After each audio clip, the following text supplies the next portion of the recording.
Today on the Locked On Blues podcast, the St. Louis Blues AHL affiliate Springfield Thunderbirds took a 1-0 series lead in the Calder Cup final off of a comeback overtime win 5-4 over the Chicago Wolves. Going to be talking about that, plus talking about the Colorado Avalanche's dominant Game 2 performance as they won 7-0 over the Tampa Bay Lightning. Talking about all that stuff and more on today's episode of the Locked On Blues podcast. Make sure you stay tuned.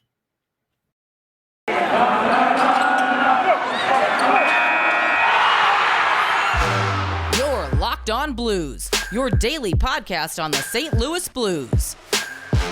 Part of the Locked On Podcast Network, your team every day.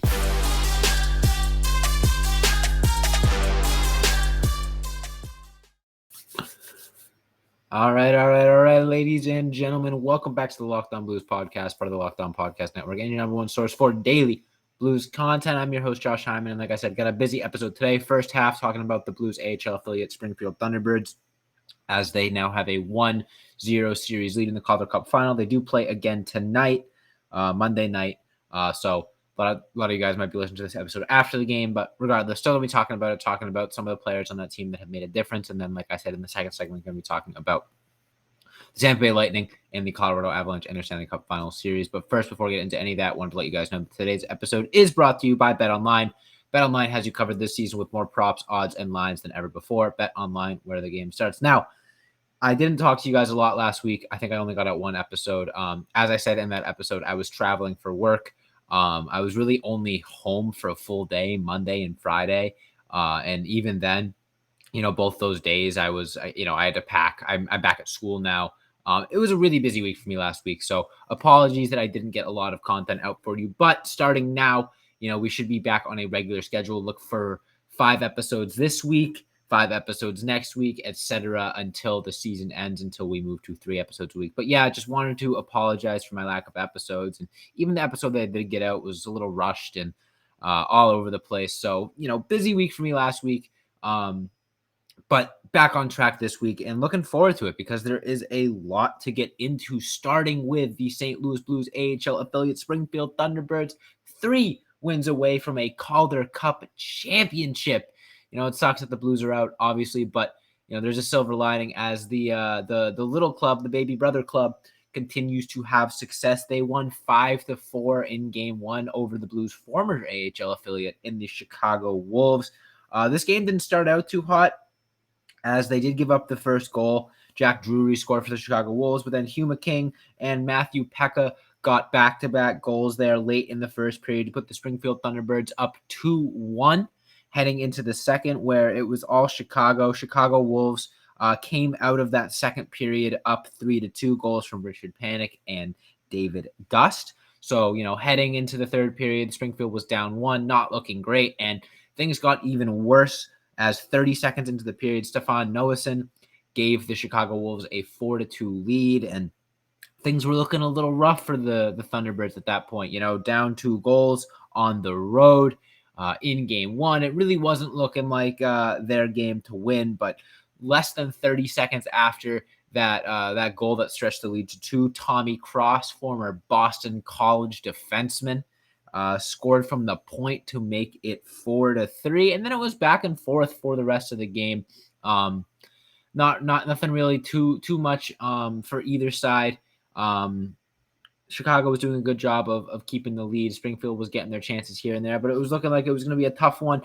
Charlie Lindgren gets pulled, 6-on-5 man advantage for for Springfield Thunderbirds, and Brady Lyle, off of assists from Dakota Joshua and Will Bitton, scores with just under a minute and a half left in regulation to tie the game up and send it to overtime. Great stuff. Game 1 of the finals, and we already got ourselves an overtime thriller, especially one where the Springfield Thunderbird come back from 2 goals down in that third period. Great stuff there. And then Matthew Kessel, a 5th-round pick of the St. Louis Blues back in 2020, gets his first professional goal of his career in overtime off of a beautiful assist from veteran leader James Neal to send the Springfield Thunderbirds to victory. 5-4 victory in overtime. Great stuff there. Really exciting stuff. Great goal. Great to see Kessel get his first professional goal, but also great to see James Neal doing his thing and producing for the Springfield Thunderbirds and teaching these young prospects and some of these older veteran guys too, but just teaching this under team, obviously not the St. Louis Blues, but a lot of guys that are probably going to be up with the St. Louis Blues at some point next year, the year after that, whatever. Having a guy like James Neal to lead them through a championship run is huge and is going to be huge for their development. Not only is a Calder Cup final appearance huge for their development, but having a guy like James Neal to keep the locker room together and to make plays like that, assisting on the game-winning goal, it's going to do wonders for them. I'm really excited to see what some of those guys can do with the St. Louis Blues next year, whether it's Hyman King, Nikita Alexandrov, Joel Hofer, Charlie Lindgren, who was great in this game. Lot of good stuff to like if you're following the Springfield Thunderbirds this year.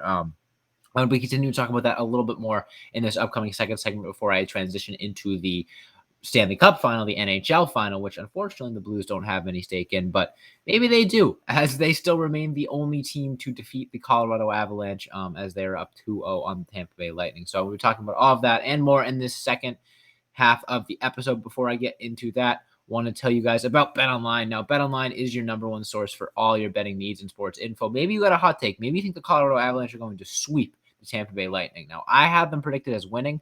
I don't know if I thought they were going to win 7-0 in game 2. Regardless, you can put your money where your mouth is at betonline.net. You can find all the latest sports developments, league reviews, and news, including this year's NHL playoffs and Major League Baseball as well.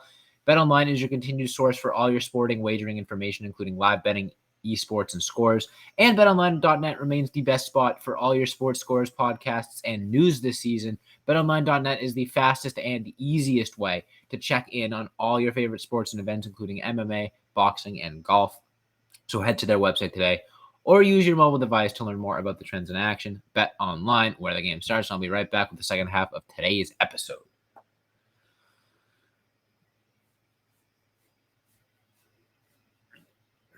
All right. So little bit of a wrap up here of the Springfield Thunderbirds segment before I hop into just the NHL as a whole. If you're not watching this team, first of all, I know it's a little bit difficult. You got to go into AHL TV. You got to get yourself a subscription. It's a little money, but it's worth it. You see a lot of former Blues players, guys that spent a little bit of time in the Blues this year: James Neal, Dakota Joshua, Charlie Lindgren, Joel Hofer, and then also a lot of guys that could potentially, make an impact on the team next season or the season after that. Guys like Nikita Alexandrov, Hyman King, Klim Kostin, who you could argue might have missed his chance.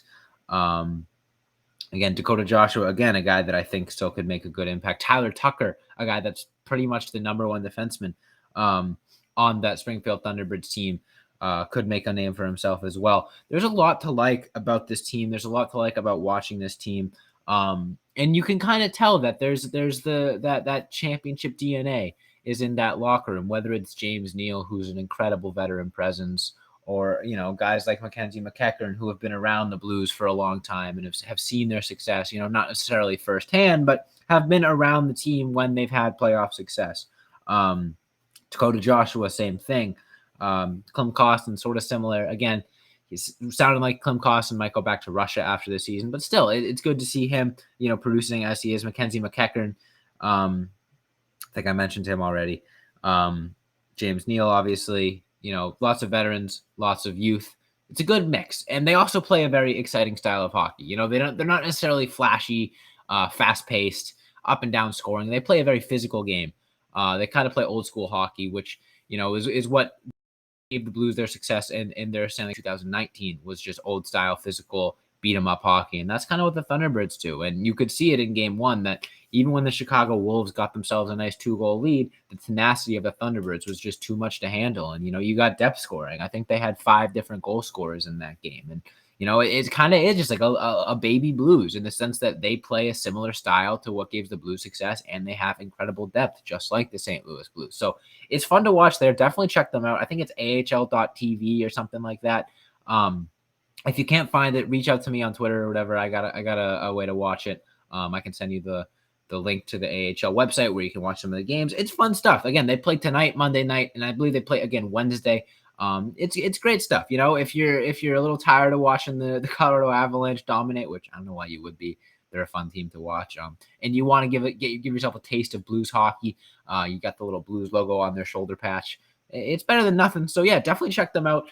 Really exciting stuff. Like I said, they have a chance to hoist the championship trophy this season, which would be great. They would join Jake Neighbors in Blues prospects who have had championship success this season. Shout out Jake Neighbors, captained his way to the WHL championship. That being said, though, there is another major hockey championship going on right now, and that is the Stanley Cup Finals. Now, if you are living under a rock and you didn't see Game 2, first of all, I just want to say I got Game 1 wrong. I was doing my Game 1 recap, and somehow in my head, I thought that Tampa was up 3-1 when in reality Colorado was up 3-1. Apologies there. But the point still remains, Colorado has been a dominant team throughout this series. Game 1 was a little bit different, as they did blow a 2-goal lead and it ended up winning in overtime off of a Victor Hedman turnover. Game 2 was just completely different. Colorado had 7 goals. Tampa had 16 shots. Colorado almost had half as many goals as the Tampa Bay Lightning did shots, and it wasn't even friggin' close. Like, somehow a 7-0 game, I think it wasn't even as close as the score indicated. It's like Tampa hasn't looked so. I said Tampa hasn't looked as uncomfortable as this in the New York Rangers series early on. I haven't seen Tampa look this uncomfortable in like this decade that they looked against Colorado in Game 2.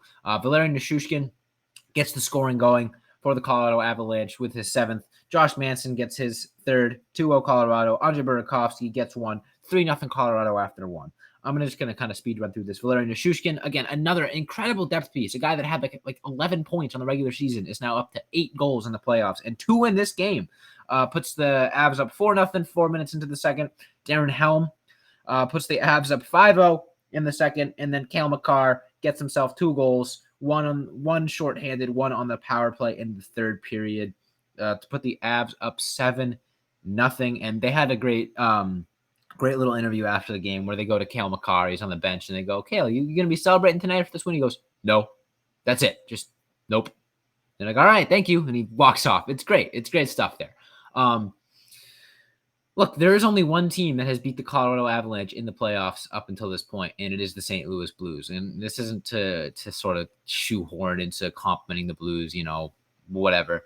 But a lot of people, I think, heading into this series, like, oh yeah, just another speed bump for the Tampa Bay Lightning. They're going to easily three-peat. And I said, no, I don't think it's going to be that easy for them. I think a lot of people, or a couple people, were looking at this Avs team and saying, like, I think this offense is more than Tampa has ever had to handle, and that's true. The Tampa Bay Lightning have never seen an offense like the Colorado Avalanche because the NHL has never seen an offense like the Colorado Avalanche. I mean, they lost one of their biggest, if not their biggest, depth producer in Nazem Kadri off of a unfortunate, somewhat dirty play.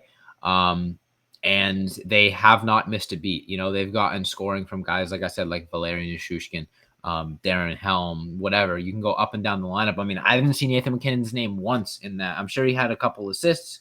No, he only had 1 assist in a 7-0 win. Nathan McKinnon had 1 point. That is incredible. I'm gonna double check that so I don't look like a dummy. But my goodness, is that impressive for the Colorado Avalanche? Your best player, one of the best offensive players in the league, in Nathan McKinnon. And I don't want to say he necessarily had an off night because he still produced. He was still good on the offensive end.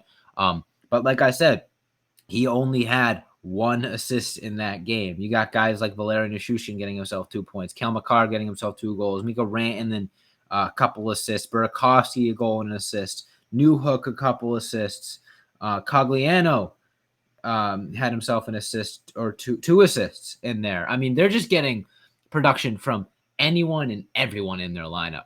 And Tampa just looks like they don't know what they're doing. It is truly incredible watching this Colorado Avalanche team dissect the Tampa Bay Lightning. And it is even more incredible that the St. Louis Blues won 2 games against the Colorado Avalanche and almost won a third. I don't want to say almost won, but, that game 6, if it hadn't, if the Avs hadn't scored with 3 seconds left in regulation. Who knows what would have happened? So yeah, a lot of exciting stuff happening in the NHL. I guess not if you're a Tampa Bay Lightning fan. And Game 3 is tonight. So in this third and final segment, I'm going to be talking about what's worked for the Colorado Avalanche so far and how they've been able to neutralize the Tampa Bay Lightning, and what, if anything, the Tampa Bay Lightning can do to get back on track and potentially three-peat. So make sure you stay tuned for that. First, a quick word from our sponsors. All right. So I am back in action, talking about what the heck is going wrong for the Tampa Bay Lightning, what's going right for the Colorado Avalanche. And I think it just comes down to, a simple thing, a thing that is often the catalyst for many successful hockey teams, and that is puck battles. I don't think I saw the Tampa Bay Lightning win a single puck battle in that 7-0 victory for the Colorado Avalanche. They're getting outskated, out-hustled, outworked, and just out-battled. It seems like every opportunity the Tampa Bay Lightning had was one and done. Rebounds, loose pucks, whatever it may be, Colorado's getting there first. If it's in the offensive end, if it's a break-in or a breakout or whatever, if there's any sort of play happening, Colorado is first to the puck. No matter what end of the ice, no matter who's out there, no matter what the situation is, power play, shorthanded, even strength, empty net, whatever, Colorado is winning every freaking puck battle.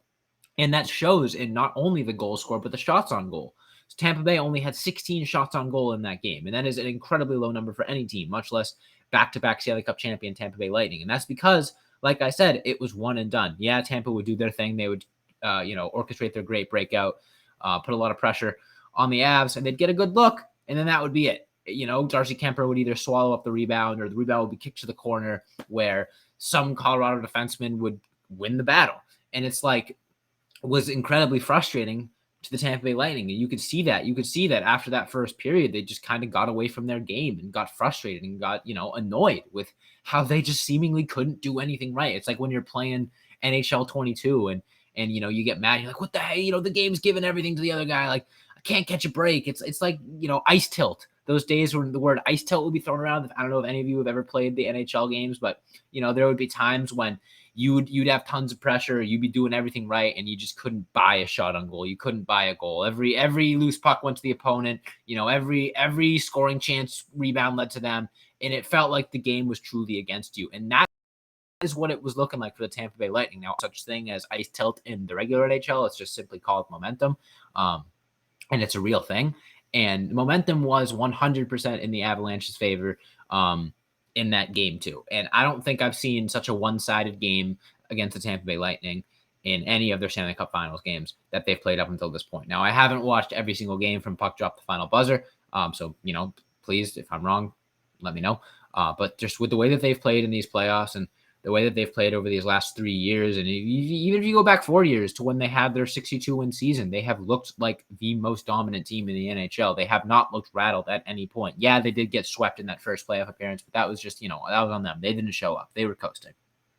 Ever since then, you remove that series. You take their 62-win regular season, forget the playoffs, and then you take back-to-back Stanley Cup wins after that, and then their dominance this year, and then they didn't have the easiest time against Toronto, but whatever. They did what they did against Toronto. They had the most dominant playoff series of the 21st century against the Florida Panthers, all things considered. Florida, a top team in the league, scored like three total goals in the whole series. Then they go down 2-0 against the New York Rangers, looking like they're a little bit in trouble, and then just sleepwalk back to the Stanley Cup Finals, winning 4 straight. So up until this point, it's looking like the Tampa Bay Lightning were indestructible, were unbeatable. And then in waltzes the Colorado Avalanche and Cale Makar and company, and just says, hey, NHL is a little different now. You guys aren't the only team with an incredibly deep offense and great defense as well. And you look at Tampa and you look at the goaltending and you say, oh, yeah, Vasilevsky, he's great. He's the guy. He's, the best goalie on the planet. And I still think he is. And I thought heading into the series that if and when Tampa won the series, because I even think at the beginning, I thought it was a toss-up. I thought the goaltending difference might be too much for Colorado to overcome. I didn't think that Darcy Kemper impressed me too much in that St. Louis series. I didn't think he had done too much in the playoff run to make me think that he could be a guy that could steal a game in the Stanley Cup Final. And you know what? He hasn't had to steal a game in the Stanley Cup Final. It's just been the Colorado offense doing what they do best and just scoring a metric crap ton of goals. it's been incredibly impressive to watch. It's been a clinic. It's been like, hey, here's a book on how to beat the Tampa Bay Lightning, and written by the Colorado Avalanche. It's been incredible what they've done. 7-0 in the Stanley Cup Final. That's incredible. That is like unheard of. Much less against a team that has won the previous 2 Stanley Cups. Like, I'm so excited for tonight's game. If Colorado goes up 3-0, obviously it would be tough. They'd have to take a game in Tampa.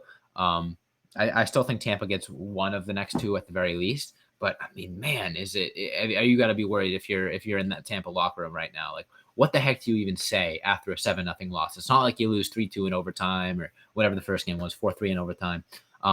It's not like a typical loss. Like, oh yeah, here's what you got to do right. Here's what you did wrong. You're sitting there, you're looking at film, and you're like, all right, here's what went wrong on the first goal. Here's what went wrong on the second goal, and then you do that 5 more times because you gave up 7 goals. Like, how the heck do you address the locker room and your fellow teammates and your coach after losing 7-0 in the Stanley Cup Final? I mean, it's going to be so fun to watch tonight. Again, Tampa has won back-to-back cups. They've been here before. No, they've never been down 2-0 in the Stanley Cup Final at any point, but they were down 2-0 last series, and look how that turned out. So I think Tampa's going to have a pretty strong response. I think it's going to be a battle of titans tonight and for the rest of the series. It should be a really fun time. I'm going to be watching. I hope you guys are watching too. Plus, on the other TV or on my computer, I'm going to have the Springfield Thunderbirds game pulled up. So a lot of good hockey tonight, a lot of good action tonight.